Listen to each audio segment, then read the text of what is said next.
हर साल पुकी के बर्थडे पे मैं उसके लिए गिफ्ट्स खरीद के रखती हूँ। वो जब हुई थी तो याद है मैं कितनी खुश थी, लेकिन अब हर साल उसके बर्थडे पे मेरे अंदर कुछ दम तोड़ देता है, क्योंकि मेरी बच्ची मेरे साथ नहीं है।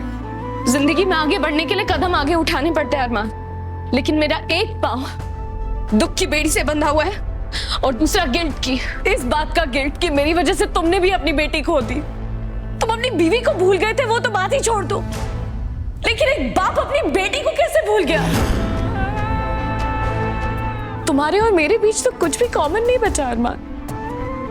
तुम अपनी नई जिंदगी में खुश हो, कंफर्टेबल हो, इसीलिए आज तुम्हें मुझ पे तरस आ रहा है क्योंकि मैंने इतने दिन तक तुम्हारा इंतजार किया, और इसी गिल्ट की वजह से तुम मेरे आगे अंशुमन की तारीफें कर रहे हो और मुझसे कह रहे हो कि मैं मूव ऑन कर लूं। राइट? It is true. मेरे लिए तुम्हारा प्यार लिमिटेड था, खत्म हो गया, सिंपल। लेकिन खत्म हो गया था तो बता तो सकते थे। किसी और को प्रपोज करने से पहले कम से कम एक बार तमीज से मुझे डिवोर्स के पेपर्स तो भेज देते हर बार। लेकिन तुम्हें तो अपनी नई लव स्टोरी शुरू करने की इतनी जल्दी थी कि मुझसे रिश्ता तोड़ने का वक्त भी नहीं था तुम्हारे पास अरमान, है ना? तुम तो अब भी मुझे सच ना बताते।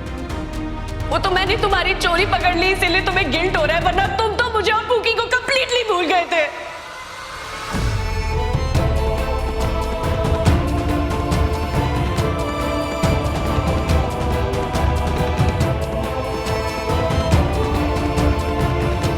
विद्या जी, चिंता की कोई जरूरत नहीं, हम आपकी आंखों को बिल्कुल नया कर देंगे। Just relax.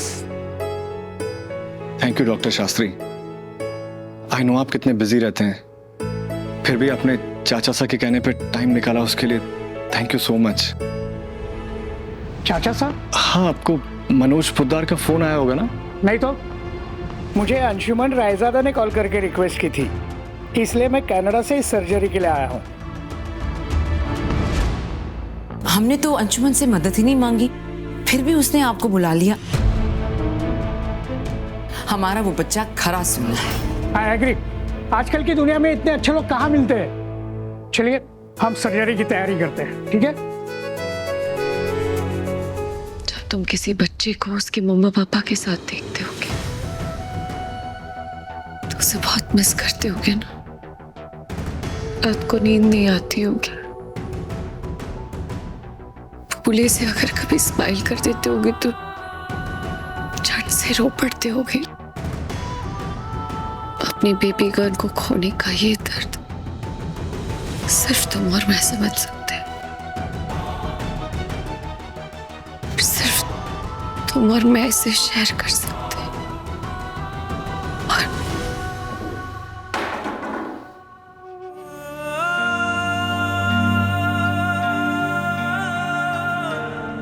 शायद अरमान के लिए भी पुकी के बारे में बात कर पाना पेनफुल है,